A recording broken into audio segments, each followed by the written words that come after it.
Soyez bienvenus, nous sommes là pour notre dernière séance de l'année civile 2023.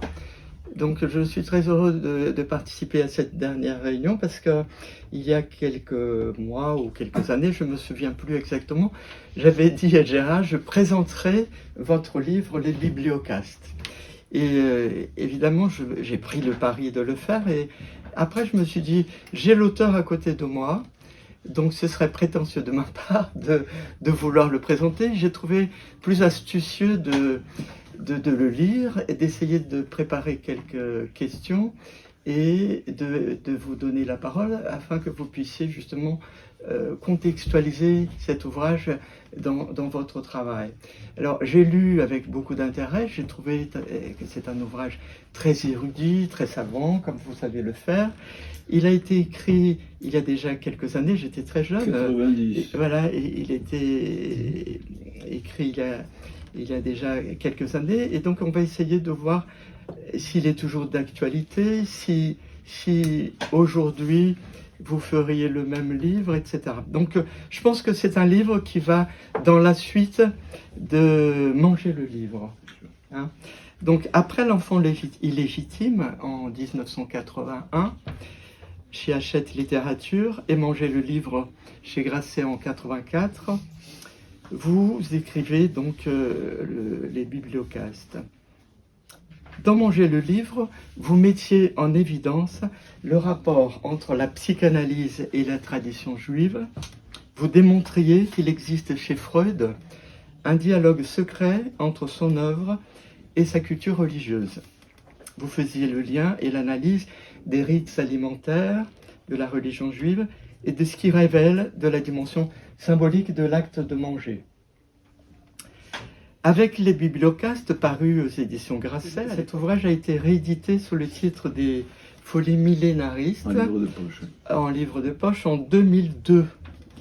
Et là, dans cet ouvrage, vous mettez en lumière le rapport de l'homme à la destruction des livres.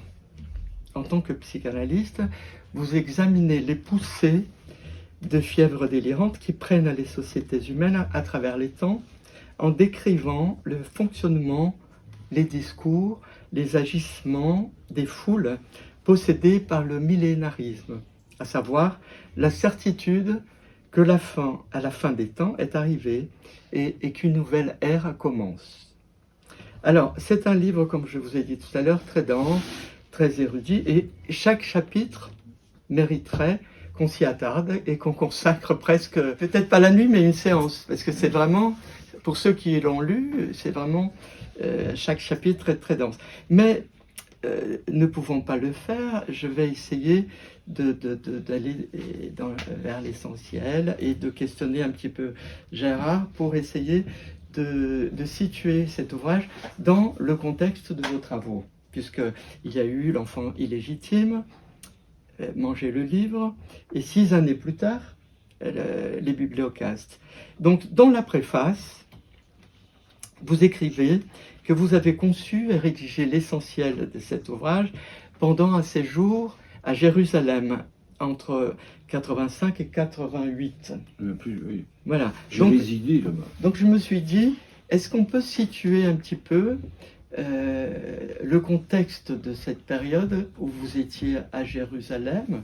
Est-ce que vous pourriez nous dire un petit peu dans quel état d'esprit vous étiez et pourquoi vous avez ressenti le besoin justement de prolonger ce travail sur Manger le livre? Est-ce que vous pensiez que Manger le livre demandait un complément? Oui. Les choses, elles s'enchaînent, n'est-ce pas? On ne se dit pas un beau jour, tiens, je vais faire ça. Non. Il y a une dynamique que l'écriture produit. J'imagine que pour la peinture, ça doit être peut-être aussi pareil. Alors, avec le recul que j'ai maintenant, fin de carrière, si vous voulez, si je devais résumer quelle était ma démarche, c'était la question, comme je souffre d'une espèce d'autisme de mon adolescence, c'est-à-dire la difficulté d'établir un lien avec l'autre, avec la société. Le sujet, au fond, qui parcourt tout mon travail, c'est celui-là. comment le rapport de l'homme, d'un sujet et du groupe. Comment ça marche cette mécanique? Elle ne va pas de soi. Le dernier cri de ce que je fais, c'est de citer Hobbes qui dit que la société, c'est la guerre de tous contre tous. Donc, l'histoire du livre, de manger le livre, a été un tournant dans mon travail. Et je dois dire que Lacan l'a lu. Et que j'ai eu droit à des félicitations comme il m'en a jamais faites. Pourquoi? Parce qu'il y a un livre qui s'appelle Totem et Tabou. Totem et Tabou, Lacan avait osé dire c'est une histoire à dormir debout. Ça ne tient pas la route.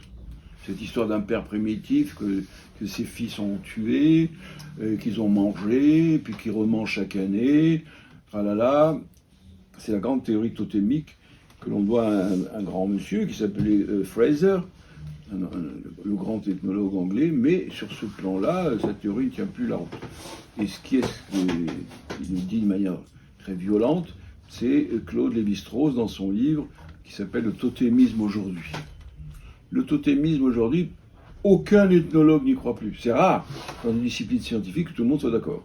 Et bien là, pour une fois, ils sont tous d'accord. Totémisme caput, il n'y en a plus. Or, ce livre, Totem et Tabou, c'est la clé de voûte de la psychanalyse. Ces pauvres analystes ne s'en rendent même pas compte que le toit s'est effondré et que donc il faut reconstruire la maison. Et petit à petit, comme ça, c'est venu dans une espèce d'épiphanie, parce que j'ai lu Totem et Tabou en allemand. Et avec un ami qui est malheureusement plus de ce monde, qui s'appelait Franz Kaltenbeck, oui. L'allemand de Freud, c'est pas le français de Freud. Et cet allemand résonnait toutes les semaines, on se voyait et on traduisait des pages de Totem et Tabou.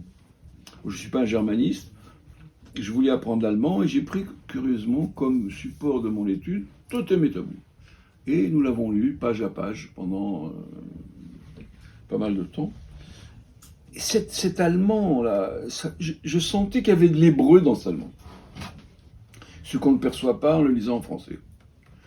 Et finalement, ma mémoire, comme ça, a été stimulée. Je me suis dit, mais ça me dit quelque chose. Freud, il dit peut-être des trucs qui sont dépassés, certes, mais dans cette erreur même, il y a quelque chose de vrai. Il y a quelque chose de vrai qui me rappelait des rites que j'avais vus, que j'ai vécus, qui ne sont pas des repas totémiques, mais qui ressemblent quelque part à ces fameux repas totémiques. Et c'est comme ça que j'ai eu, le premier noyau a été ce déchiffrement d'un rite alimentaire qui se produit le jour de Rosh Hashanah, le jour de l'an religieux hébraïque. Et de là, petit à petit, les choses se sont enchaînées. J'ai découvert d'ailleurs que l'expression « manger le livre » est utilisée par Lacan dans son séminaire sur l'éthique, mais il l'attribue à l'Apocalypse de Jean. Parce que finalement, Lacan, le judaïsme, c'est pas son truc. Hein. Il a été élevé chez les jésuites. Il n'est pas censé savoir. Or, ce que fait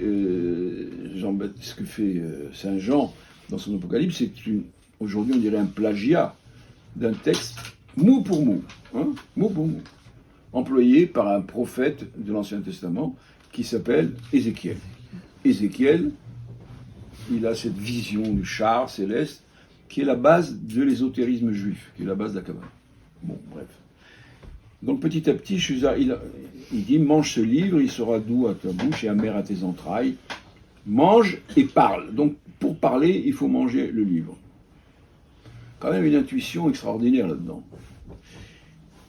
Et donc, j'ai donc construit cette théorie. Mon projet a été de construire une théorie du livre psychanalytique. Lacan avait commencé avec un texte qui s'appelle l'instance de la lettre dans l'inconscient. Dans les écrits. Dans les écrits, oui. Une conférence qu'il avait donnée à la Sorbonne, je crois. Donc, moi, je prolonge cette intuition de Lacan. Et ce que l'on mange, le livre, c'est ce qui fait lien dans le groupe. Comment est-ce qu'un groupe fait d'individus qui veulent s'entretuer tient la route, c'est parce qu'il y a un texte qui fonde ce groupe. C'est la Torah pour les juifs, c'est les évangiles pour les chrétiens, c'est le Coran pour les musulmans, c'est je sais pas quoi, Bhagavad Gita pour les hindouistes, c'est les textes de Freud pour les freudiens, etc. Donc il y a toujours un texte fondateur qui tient la place de ce que Lacan appelait le nom du Père, en gros. C'est la place du Père, mais symbolique. Ce qui fait lien. Hein? Ce qui fait lien. Ce qui fait lien. Le lien tient à un texte fondateur. Sauf qu'aujourd'hui, notre rapport au livre fondateur a changé. La révélation, comme le dit toujours le même auteur, n'est-ce pas, Lacan, et, sauf quelques personnes, mais même cela, nous ne croyons plus à la révélation. Alors, il n'y a plus de livres. Oui, il y a un livre aujourd'hui, moi je pense, qui s'est substitué à ce... C'est le livre de la science. Aujourd'hui, le livre de la science remplace les livres sacrés. Vous ne pouvez rien faire, regarder dans les télévisions, dans les machins et tout, référence le livre. La science, c'est scientifique. C'est souvent pas scientifique du tout, mais peu importe. Et ce qui est marrant, c'est que tous les rites, tous les livres fondateurs se traduisent par des rites alimentaires. Les juifs mangent kasher, les musulmans mangent halal, les chrétiens ils communient. Et l'homme moderne, qui est inscrit dans le livre de la science, il mange le livre de la science. Regardez, tous les régimes, ça c'est pas bon, j'ai lu un article, c'est pas bon pour la santé, il faut pas mélanger. Bon, nous vivons aujourd'hui dans un système scientifique qui est plus violent, plus restrictif, me semble-t-il, que nos rites alimentaires antérieurs. Hein, enfin, c'est pas plus léger aujourd'hui. Quand vous voyez comment ça se passe à table, souvent, quoi, tu manges de la viande, mais c'est pas possible. Bon, bref, je passe là-dessus. Et donc, c'était le premier plan. Hein. Il y a un petit article de Freud qui m'a beaucoup aidé, qui s'appelle c'est pas Verneinung, ouais, ça doit être ça, Verneinung. La délégation, c'est celui? Oui, on a traduit ça souvent par la négation. Bref, il dit, quand j'aime quelque chose, je le mange, quand je n'aime pas, je le crache. D'accord? Et Freud dit, ce mécanisme alimentaire, la base de la construction de l'ordre symbolique. C'est oui ou non. C'est ce qui marche dans les ordinateurs aussi. C'est oui ou non. Eh bien, nous aussi, on est construit comme un ordinateur. Oui ou non. J'aime, je n'aime pas. Ça, tel légume, j'en veux pas. Et tel autre, j'adore. Ok? Donc, il y a comme ça des trucs. Alors, voilà le premier plan, la première étape qui reste valable. Je pense pas que...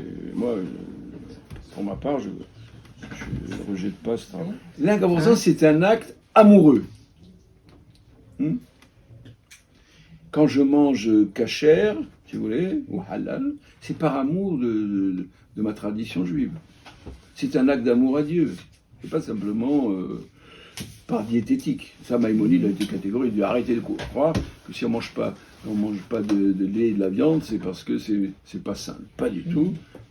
C'est une façon pour vous de dire j'adhère à ma tradition, j'adhère à la foi de ma famille, etc. C'est un acte d'amour. Et donc... Alors, ce qui est arrivé à ce moment-là, à l'amour correspond la haine, n'est-ce pas? C'est ça. Qu'est-ce qui se passe là dans le truc? Si vous me permettez une anecdote, comment ce livre, les bibliothèques, est né? Parce qu'il y a toujours un premier germe, d'accord? Et cet germe est assez curieux. J'étais sur le point d'aller en Israël, de m'installer, hein? C'est pas du tourisme. À l'époque, j'étais vachement sioniste, hein? Et puis l'hébreu, j'adorais ça, je faisais de l'hébreu toute la journée. Et souvent, quand je voyais une phrase, je la traduisais dans ma tête en hébreu. C'est une espèce d'exercice, automatisme mental, dirait l'autre, là. Et j'étais voir un film qui s'appelle Jésus de Nazareth, de Franco Zeffirelli. Ah oui. Je ne sais pas si vous connaissez ce film. Oui, oui. Il a eu un grand rôle dans ma vie, bizarrement. Parce que, bon, alors moi, Jésus, avec ses disciples, là, je crois que c'est inspiré beaucoup par l'évangile de Matthieu, plus que d'autres choses. Et je vois Jésus représenté, je crois que c'était à Césarée, il rassemble ses disciples, Matthieu 12, et il leur dit, alors bon, qu'est-ce que c'était bien, là pendant un an vous avez crapahuté comme ça, et alors, qu'est-ce qu'on dit de moi? Alors il y en a qui disent, tu es Élie le prophète, gna gna. Et il y en a un qui porte le même prénom que moi, d'ailleurs, il s'appelait Simon, pauvre Simon, fils de Jonas, qui dit, tu es le fils. Et Jésus dit, ce n'est pas la chair et le sang qui t'ont inspiré ces paroles, mais mon Père qui est aux cieux. Et désormais tu t'appelleras Pierre, et sur cette pierre je bâtirai mon église. Comme l'a dit je ne sais plus qui, je crois que c'était Joyce, l'église est bâtie sur un jeu de mots. Sauf que ce jeu de mots n'a pas été déchiffré. Je suis, je crois, le seul, mais on ne peut pas en entendre parler. On verra pourquoi. Pourquoi? Parce que Simon Ben Yona, là, il dit, tu es le fils. En hébreu, fils c'est Ben. Et Jésus lui répond, il dit, c'est pas l'un, c'est le Père. Le Père, c'est Ab. Et si vous condensez Ab et Ben, vous avez le mot Eben. Or, Eben veut dire Pierre. Et donc, dans ce nom de Pierre, on trouve la condensation du Père et du Fils, c'est-à-dire, au fond, déjà la Trinité, d'une certaine façon. C'est pas l'Esprit qui a fait, créer cette espèce de condensation de la paternité et de la filiation en un seul nom. Et c'est pour ça qu'il bâtit l'Église sur son nom. Et il y a quelqu'un qui l'avait bien vu, d'ailleurs, un certain père Carmignac. Ça a été une grande aventure pour moi, tout ça. Il y avait il s'appelait, qui avait écrit le Juif, le Jésus le Juif. Jésus, comment très il s'appelait? montant. Très montant. Le Christ hébreu. Ouais, c'est ça. Le Christ hébreu. Et surtout, il y a eu Carmignac, qui était un grand érudit, qui a été un des traducteurs des manuscrits de la Mer Morte. Et il a écrit un livre qui s'appelle Les Évangiles synoptiques, que vous ne trouverez peut-être pas, parce qu'il y a eu une chasse à ce livre qui a fait qu'il était un prêtre. C'était pas laïque. Hein. Et il avait montré, pour lui, il était sûr et certain que il y avait des évangiles avant les évangiles que nous connaissons, canoniques, qui sont grecs. Comment peut-on imaginer que Jésus parlait le grec? Évidemment, comme c'est le Fils de Dieu, il peut parler toutes les langues. Mais quand il parle à ses disciples, il va leur parler un truc qu'ils comprennent. Donc Jésus, il a dû leur parler en hébreu ou en araméen. Sauf que le jeu de mots dont je vous parle, Ben et Ben, existe en hébreu. Alors souvent, vous avez vu, on dit, il appelait Képhas en araméen. Mais bon, ça sort d'où ce Képhas? Il y a un homme qui a compris le truc. Hein. C'est un musicien, Jean-Sébastien Bach. Ça m'avait frappé. Si vous écoutez attentivement La Patience selon Matthieu, vous verrez que Jésus, à la fin, dans sa passion, il dit « Eli, Eli, lama azavtani » « Mon Dieu, pourquoi m'as-tu abandonné ?» Dans les évangiles, ils ne mettent pas ça. Ils le mettent en araméen. « Eli, Eli, lama shabartani » Et d'où ça sort, ça, ce shabartani là?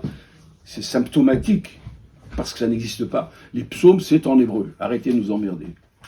Ce verset de Jésus sur la croix, il récite un psaume que tous les juifs récitent au moment, dans la détresse. Eli, Eli, lama azavtani. Bon, c'est devenu shabartani. Donc j'ai vu qu'il y avait toute une symptomatique là, j'ai pensé avec monsieur Carmignac, que l'Église a dû détruire les évangiles d'origine. Il y a un phénomène de destruction des textes fondateurs. Et ça, on va le retrouver dans tous les trucs. Hein. On le retrouve dans l'islam. Il y a des Corans qui ont été détruits.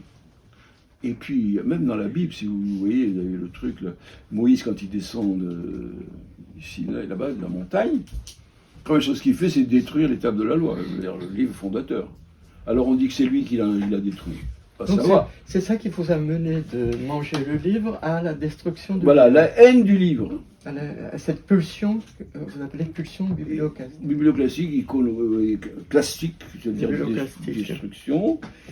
Pourquoi d'ailleurs? Parce que à l'époque, j'ai beaucoup travaillé tout ça. Je me rappelle d'un cours d'un rabbin qui disait pourquoi est-ce que les Juifs ont-ils adoré le veau d'or? Enfin, c'est pas des Juifs d'ailleurs, c'est des Hébreux. Pourquoi? Eh bien parce que, disait ce Midrash, il disait, au début ils ne comprenaient rien, les Hébreux. Qu'est-ce qui se passe? Dieu unique, Dieu pas unique, on s'en fout. Hébreux, d'accord, pourquoi pas. Mais ils ont compris que ça voulait dire les conséquences, c'était par exemple l'interdit de l'inceste. Or, ils étaient tous plus ou moins mariés de manière incestueuse. Par exemple, Abraham, il avait épousé sa sœur. C'est de la légende, peut-être. Les familles de Moïse, ils étaient tous un peu incestueux. Alors, non seulement on se fait chier dans le désert où il n'y a rien à bouffer, on a soif, on a faim, on a chaud, et en plus, on doit se séparer de nos compagnes, c'est pas possible. Alors, on va faire le veau d'or, et tu nous emmerdes plus avec ta loi. Bref, il y a toute une efflorescence comme ça de choses qui ont germé. Et ce qui est marrant, c'est que j'ai découvert que ce phénomène de destruction des livres était lié presque toujours à un mouvement messianique. Les premiers chrétiens étaient des messianiques. Il a fallu que, je crois, Saint Augustin arrive et dit vous vous calmez, hein, on arrête avec ces conneries. Alors, on va y arriver doucement. Voilà. Mais vous parliez tout à l'heure de rabbins. Il y a 2 rabbins, justement, qui ont joué un rôle important dans votre formation. Un qui était à Sarcelles, justement. À Sarcelles, oui, le Voilà, Israël. monsieur Yoshua Israël. Non, il s'appelle Raphaël Israël. C'est pas Yoshua Yoshua, c'est Lebovitz. et Lebovitz. Pourquoi je me suis... Ishaïaou, d'abord, c'est pas Voilà. Et donc, vous dites, la voix de Lebovitz m'a permis de me dégager de ce vertige suicidaire que l'on appelle l'espérance messianique et d'en faire le deuil définitif. Ah oui. Ce Ça, livre est né de ce renoncement. Exact. Alors, Bravo. expliquez-nous ça. Alors, quand je sais pas, ceux qui ont l'expérience de l'écrire, un livre, quand vous l'écrivez, ça vous habite. C'est une obsession. J'étais habité par ce travail. J'étais effectivement en Israël à l'époque. Et je voyais ces mouvements messianiques autour de moi.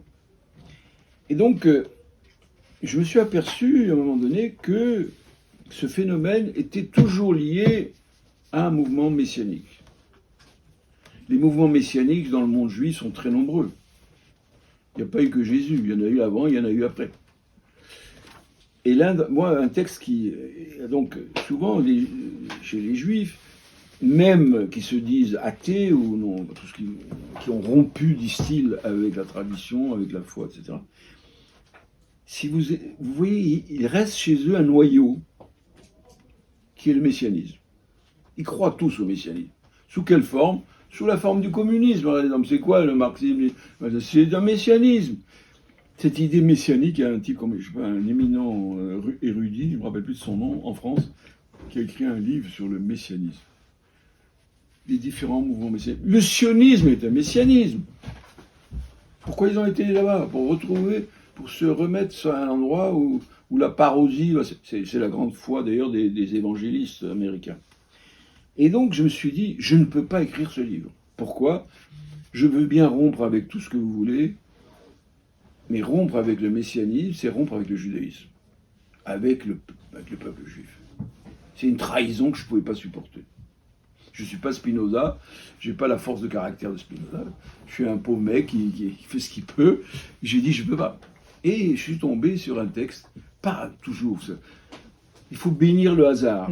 Toutes les grandes choses dans nos vies sont faites à coups de... Enfin, dans la mienne, en tout cas, par des coups de hasard. Je reçois un livre de Maïmonide. J'aimais pas Maïmonide à l'époque, parce que je trouvais ça ennuyeux. Sauf que ce mec-là, vous en débarrassez pas comme ça. Maïmonide, on s'en débarrasse pas. Vous le sortez par la fenêtre, il rentre par la porte, ou vice-versa. Les chrétiens l'éliminent, ou les musulmans, il revient. C'est saint Thomas d'Aquin qui le retrouve, ou Maître Eckhart. Chez les musulmans, pareil. C'est quelqu'un très particulier, Maïmonide. Il est incontournable. C'est comme ça. Et donc, je lis un texte de Maïmonide. Bon, j'arrivais pas à dormir, faire ma sieste, et je prends ce livre qui s'appelle Les Épîtres. Et j'ouvre Lettres aux Juifs du Yémen. J'ai commencé à le lire. Mais qu'est-ce que c'est que ça ? J'ai été pris, il paraît que la traduction est mauvaise, mais bon, quand même pas mal. C'est publié chez Gallimard, en tel.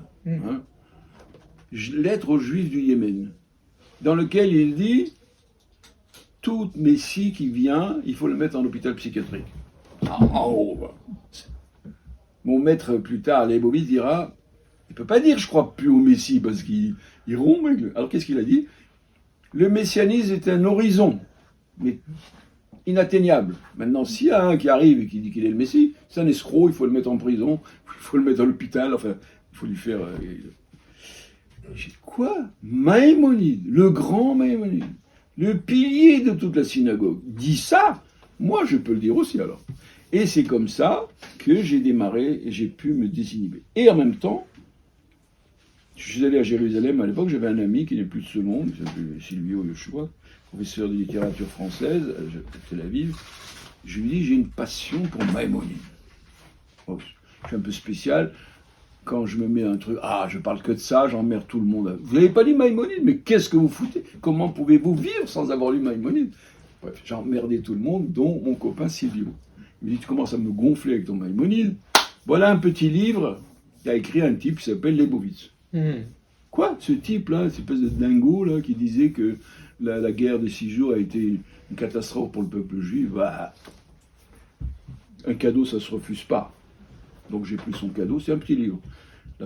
Et mon ato chez la Rambam. Je le mets dans ma valise. Et puis dans l'avion, je vais lire ça, non, ça va pas. Bon. Allez, je prends le livre de Leibowitz qui s'appelle La foi de Maïmonide. La traduction française. Je ne veux pas dire du mal des gens, mais elle n'est pas bonne. Voilà. Et quand j'ai commencé à lire ce livre, la page 1, je dis, mais qu'est-ce qui m'arrive là? C'est le livre que j'ai toujours attendu, quoi. Et sur le fait que cette désanthropomorphisation de la foi dont parle Leibowitz dans ce livre, ça m'a fasciné. Alors du coup, la voie était libre, j'ai pu l'écrire. Et l'année d'après, j'étais à Jérusalem, j'ai vu mon copain Silvio, je lui ai dit, dis donc merci pour ton livre, hein. Quelque chose ce livre. Alors il m'a dit, tu veux le rencontrer? Il prend son téléphone, il l'appelle. Monsieur, il y a un Français qui est là. Oui, le Français, c'est moi. Et il est très intéressé par votre livre. Est-ce que vous pouvez le recevoir demain? Je lui dis non, demain, non, je suis dans l'avion. Dans une heure. Et j'arrive, et Leibowitz me reçoit. Je peux vous dire que dans ma vie, il y a eu 2 personnes qui m'ont fait cet effet. C'est lui et Lacan. Quand j'ai vu Leibowitz, je ne sais pas ce qu'ils ont, ces gens. Ils ont une sorte de charisme, je ne sais pas comment le définir. Je me suis dit, mais c'est un prophète d'Israël qui est revenu. Vous savez quelle était la première phrase la deuxième peut-être. La première, c'est de dire, nous sommes collègues, parce qu'il est médecin en plus. Mais moi, je ne suis pas un clinicien. Bon. Et il me dit, nous avons tué 300 enfants palestiniens. Nous avons leur sang sur nos mains. C'est un crime qui ne nous sera jamais pardonné. À l'époque, 300, depuis on en a fait beaucoup mieux. Quand j'ai vu cet homme-là, je dis mais qu'est-ce que c'est que ce... Je suis sorti de là, le sol sous mes pieds, c'était assez curieux, et je me suis mis avec passion à le traduire. Je voulais traduire La foi de Maïmonide, il m'a dit mais c'est déjà en cours. Ça a paru au CERF. Au CERF, oui, c'est ça. Et moi, je me suis lancé dans l'autre qui s'appelait Aolam Umlo, qu'on a traduit. Le titre est de Marc.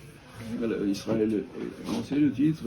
Israël et judaïsme. Israël et judaïsme, ma part de vérité. Il n'a pas aimé. Hein, le titre. Il n'a pas aimé ma préface aussi, parce que j'ai dit un prophète. Moi, je ne suis pas un prophète, disait-il. Moi, je pense que c'est un prophète quand même. Quand vous êtes prophète, il ne faut pas le dire. Donc voilà comment ce livre est né, dans cette rencontre avec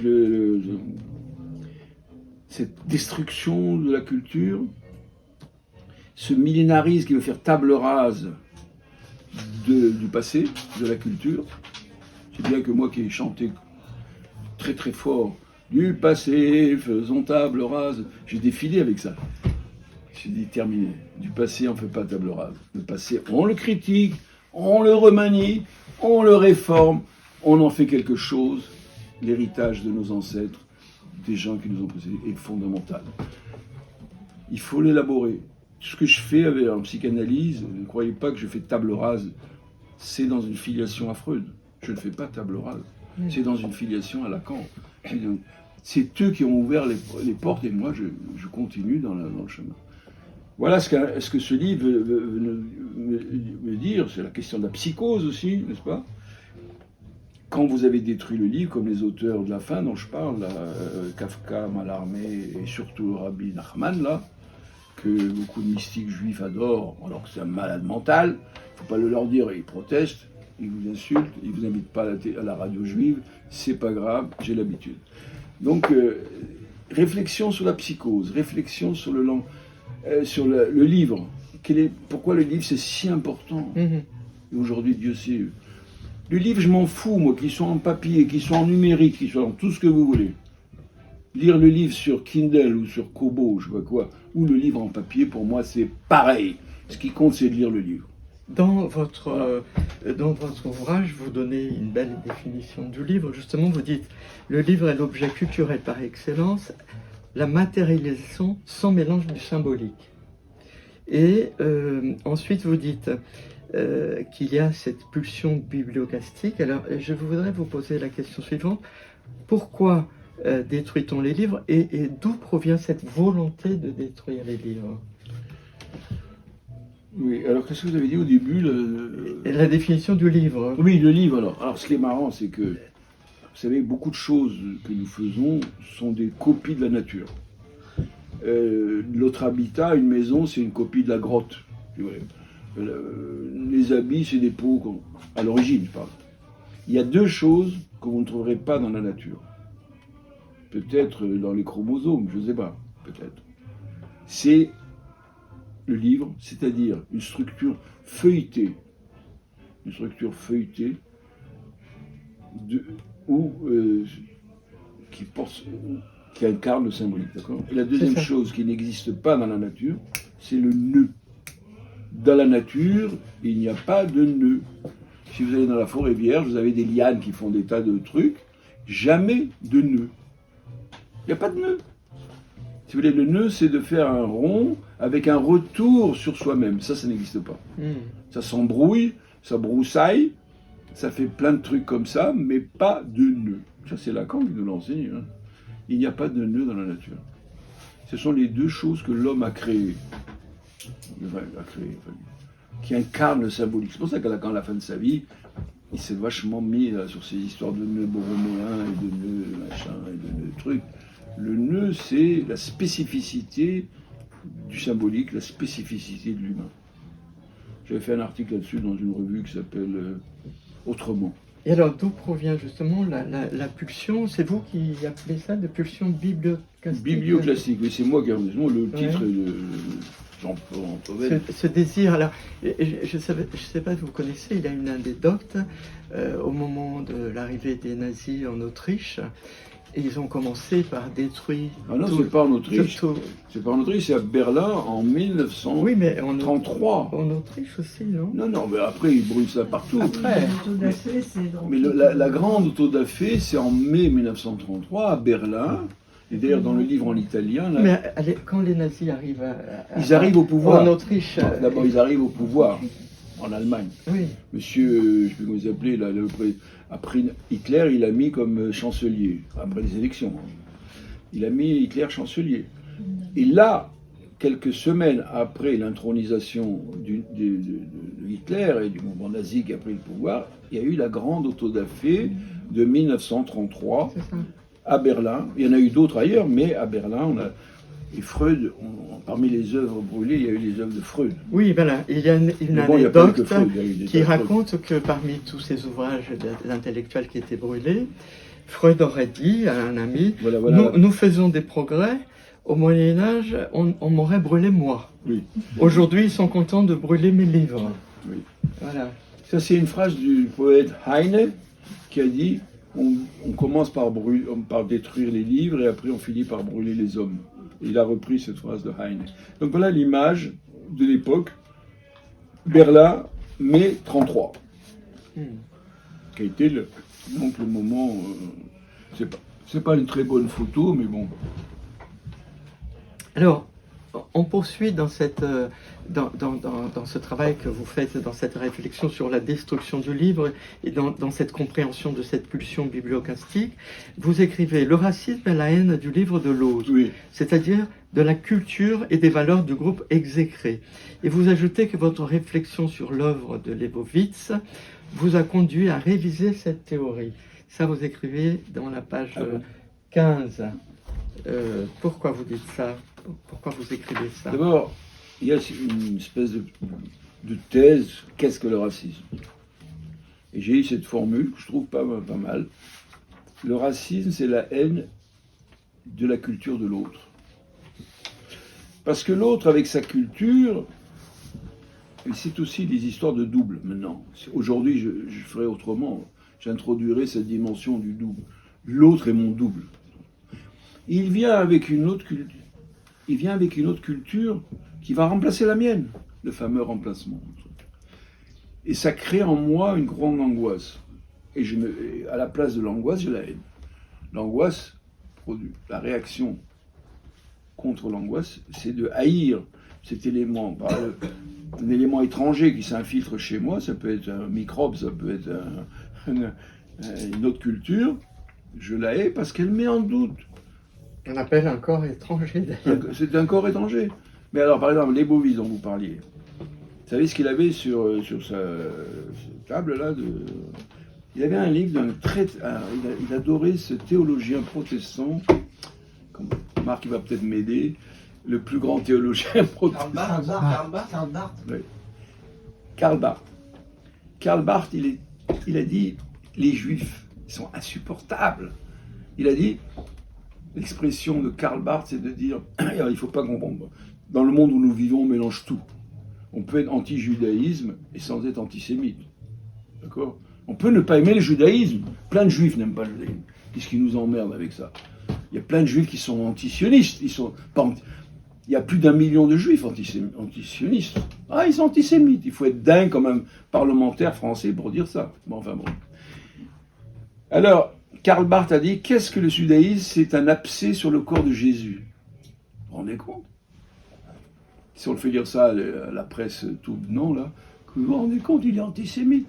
Sauf que Karl Barth, il dira en même temps, si on touche à un cheveu d'un juif, je descendrai dans la rue pour le défendre. Et ça va si loin qu'il va, en 1945, il dit, je ne mettrai plus les pieds dans ce pays d'assassins, et il va aller s'exiler en Suisse.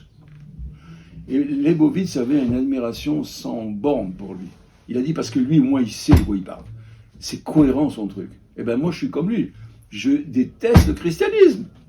Je lui dis, mais les chrétiens, vous êtes entouré par des chrétiens. Regardez la dame là qui vient de sortir, c'est une chrétienne. Je me dis, vous êtes idiot, quoi. J'ai dit, je hais le christianisme, parce que c'est un système de valeurs différentes du mien. Mais les chrétiens, mais c'est mes frères. Bien sûr que je les aime. Il faut être vraiment au niveau qu'il était lui pour pouvoir tenir de tels discours. C'est pas donné à tout le monde de dissocier la personne et les systèmes qu'il porte. C'est très difficile. Je pense que j'ai retenu quelque chose de ces leçons-là quand même. Et je ne suis pas obligé d'aimer la culture pygmée. Je ne suis pas obligé voilà. Mais si on attaque les pygmées, il faut les défendre, ils ont le droit. C'est quoi? C'est des êtres humains comme tout le monde.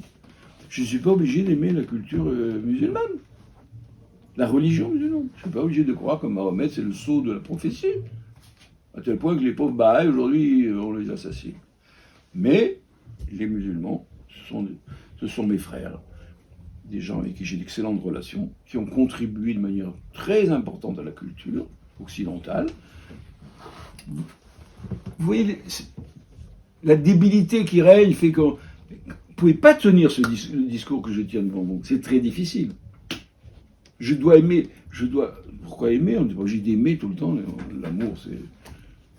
Je dois respecter, reconnaître l'être de l'autre sans partager sa foi. Je ne suis pas obligé de me convertir. D'abord, Dieu n'aime pas les convertis. Dieu, il aime la diversité. Sinon, pourquoi il y a tellement de choses différentes? Si Dieu, il aimait qu'une chose, il aurait fait une fleur, il aurait fait une rose magnifique, il n'y aurait eu que des roses.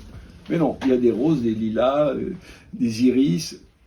Je pense que si j'étais Dieu, je pense que j'ai quelque chose à voir avec ça. J'aime la diversité, parce que c'est la bénédiction dans le monde. Vous savez, il y a un passage dans le livre de la Genèse, le fameux passage de la tour de Babel. Vous savez, donc, Dieu, il dit, mélange les gens. Il leur mélange le langage. Alors tout le monde croit que c'est une punition. Leibovitz a dit, mais vous ne savez pas lire. C'est une bénédiction. Parce qu'avant ça, qu'est-ce qu'il y avait marqué?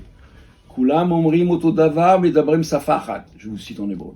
Tout le monde parlait la même langue et disait la même chose. Je dis, c'est quoi ça? C'est le totalitarisme. L'humanité avait une tendance au totalitarisme. Je leur mélange les langues, je me fais des cultures de tous les côtés. Comme ça, vous aurez de quoi échanger, vous amuser. C'est un système. Et la Moïse dit, cette affaire, la tour de Babel, est une bénédiction divine et pas du tout une malédiction. Ça, c'est des choses un peu surprenantes, hein. Mais chez les Leibovitz, il y a tant de choses surprenantes. Comme je le disais tout à l'heure, c'est un ouvrage très érudit. Et je ne sais pas, l'érudition, je pas voudrais comme essayer ça. de comprendre un Je suis petit pas un peu érudit, comment vous l'avez organisé. Parce que quand on vous écoute parler, on voit effectivement la richesse de votre pensée. Et je lisais le livre, j'ai pas votre culture. Vous avez organisé votre ouvrage avec une préface, une introduction que vous intitulez À partir d'un bûcher, et 3 autres parties, les fondateurs, les forçats de la fin et le texte suicidé. Sachant que ici, on ne va pas pouvoir explorer tous ces chapitres, je voudrais profiter de votre présence pour explorer un petit peu le texte suicidé où vous consacrez quelques pages à Kafka. Vous intitulez Kafka ou le tourment du nom propre. Est-ce que vous pourriez dire un petit peu, parce qu'il y a aussi cette question des auteurs qui veulent détruire ses propres œuvres. Ouais, c'est Kafka. Kafka a demandé à son ami Max Brod, il a dit après ma mort, tu détruis tout. Il a détruit des choses. C'est pas le seul, vous citez d'autres Oui, mais auteurs. bon, Kafka, Bon, avant Kafka, moi j'aurais voulu qu'on insiste sur le fameux Rabbi Nachman, oui, qui est le maître à penser d'un homme que j'aime beaucoup, qui s'appelle Marc-Alain Waknin. Tout son nom, c'est sûr. C'était un malade mental, ce type, bon Dieu de bon sang. Il a écrit un livre, il a dit, j'ai tout dit dans ce livre. Comment un homme peut dire qu'il a tout dit dans un livre? Même Dieu, dans le Pentateuque, il n'avait pas tout dit. Alors, mais lui, il avait tout dit. Et il a écrit ce livre qui s'appelle Sefer HaSarouf, le livre brûlé. D'ailleurs, c'est le titre du livre de Waknin, le premier qu'il a brûlé. Il avait des hallucinations, il avait vraiment plein de belles choses. Il avait 40 ans, 45 ans, il était le fils du fondateur de ce mouvement populiste, millénariste qu'on appelle le chassidisme, dont Gershom Scholem a dit le plus grand mal. Mais ça, bon, c'est Scholem. Moi, je suis du côté de Scholem, en l'occurrence. Et donc, ce Rabbi Nachman, il a dit, le livre que j'ai écrit, il y a tout là-dedans. Donc, il faut le détruire, parce que sinon, c'était un mégalomane. Mégalo. Même Jésus, avec ses évangiles, il n'avait pas tout dit. Hein. Il faut plein d'exégèses. C'est un mégalo. Et il disait, il faut le détruire, parce que si le livre existe et est publié et diffusé, plus personne n'aura envie de lire autre chose, puisqu'il y a tout dedans, n'est-ce pas, hein? Elohim Ishmor Aleinu, comme on dit en hébreu, que Dieu nous préserve de telles folies, quoi. Comment peux-tu dire une chose pareille, que tout est dans ton livre?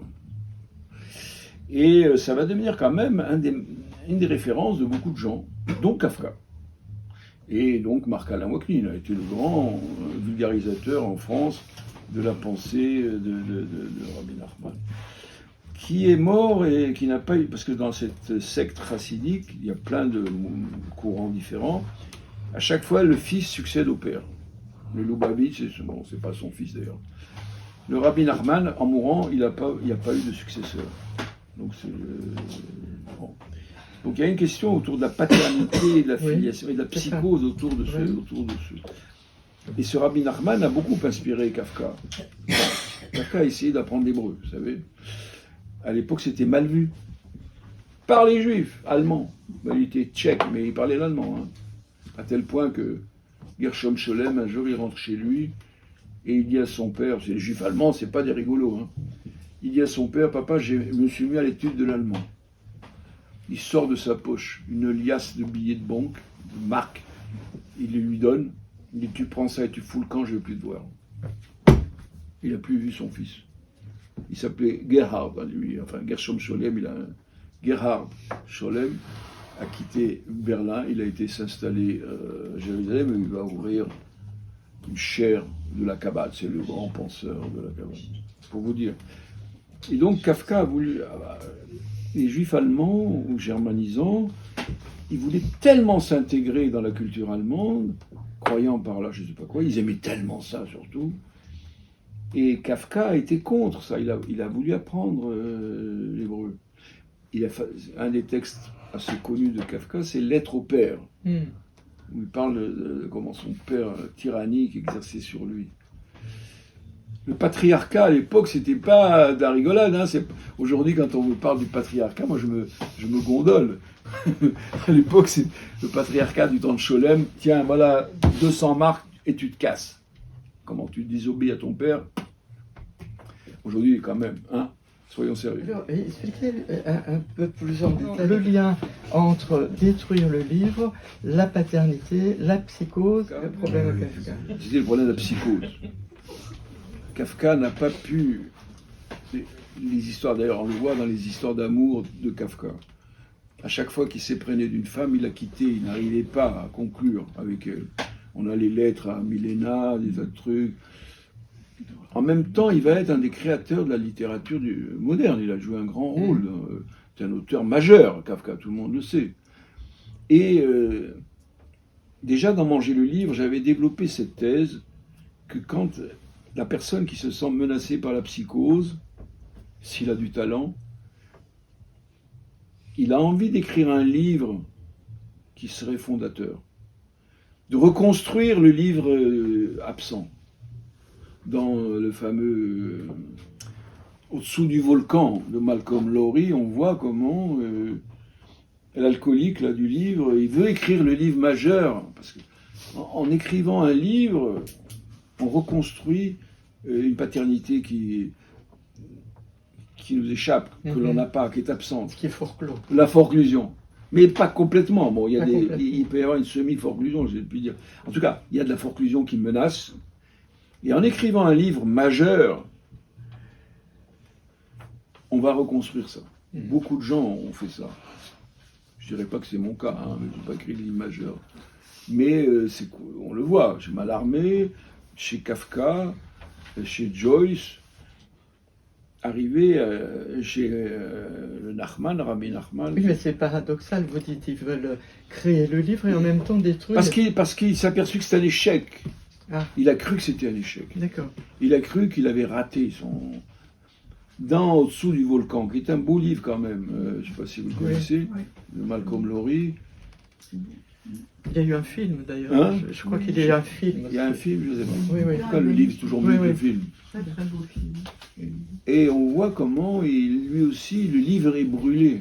Il y a comme il y a un projet il y a une pièce qui m'a beaucoup intéressé, moi, qui m'a beaucoup marqué, donc que je commande beaucoup, qui s'appelle Hedda Gabler, de Ibsen. Ibsen est un auteur pour moi majeur, j'adore les pièces d'Ibsen. Et Hedda Gabler a été pour moi vraiment un éblouissement. Et si vous faites attention à la pièce, comment il y a un personnage là qui est alcoolique et qui a écrit un livre majeur, et puis il le jette. Je ne sais pas si vous connaissez la pièce. Si, j'adore. Cette pièce, vous le rappelez? Oui. Comment à un moment donné il se suicide, je ne sais pas quoi, il jette son livre fondateur là. C'est un échec. Il a échoué. D'ailleurs, une partie de Biblioclaste est dans Manger le livre, dans les dernières parties, en particulier les commentaires que je fais sur l'alcoolisme masculin. L'alcoolique masculin, dans ce livre, c'est quelqu'un qui n'accepte pas la paternité. Et l'alcool est un neuroleptique. Et pour guérir son alcoolisme, certains ils veulent écrire un livre majeur. Et de là, ils peuvent sortir de l'alcoolisme. Sauf qu'ils échouent. Je parlais à un ami au téléphone que je préparais cette présentation et il m'a dit: est-ce que tu as lu le livre de Amélie Nothomb qui s'appelle Les Combustibles? Et c'est une histoire effectivement de autodafé. Hein, on se retrouve assiégé dans un appartement, il y a des personnages, ils ont très très froid et ils disent comment on va se réchauffer. Et il y a quelqu'un qui dit on va brûler les livres, on va commencer. Et là, c'est toute une question. Et quel livre on commence par brûler? Alors, il y en a qui dit je brûlerai un de ces livres. Alors, il dit mais si je supprime un livre, on enlève la totalité de son travail et ça devient incompréhensible. Oui, C'est très intéressant. Ce thème est important. Et ce qui m'a attiré aussi l'attention, c'est que le livre est dédié à son père, à mon père. Oui. Vous voyez?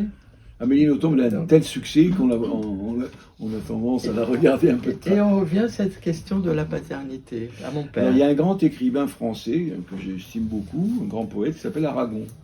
Oui, vous parlez d'Aragon. Aragon, début de son œuvre, il a écrit un livre qu'il appelait L'Infini, qui devait être le livre des livres. C'est pour ça que Solers a créé sa collection qui s'appelle L'Infini. C'est en d'accord. hommage à Aragon. D'accord. Aragon était celui qui l'avait découvert avec Mauriac. Et donc, Aragon, il y avait cette femme, je ne sais plus comment elle s'appelait, une femme célèbre à l'époque. Elle lui dit, si tu veux qu'on couche ensemble, il faut que tu brûles ton livre. Et il raconte cette scène, je ne sais pas où elle se passe, à Barcelone, je ne sais pas où il brûle feuillet par feuillet. Et à partir de là, Aragon a changé complètement. C'est pour ça que vous intitulez le chapitre L'infini et la génération. Oui, C'est voilà. ça. Et d'ailleurs, Aragon n'a pas d'enfant, et bon, il n'a pas pu...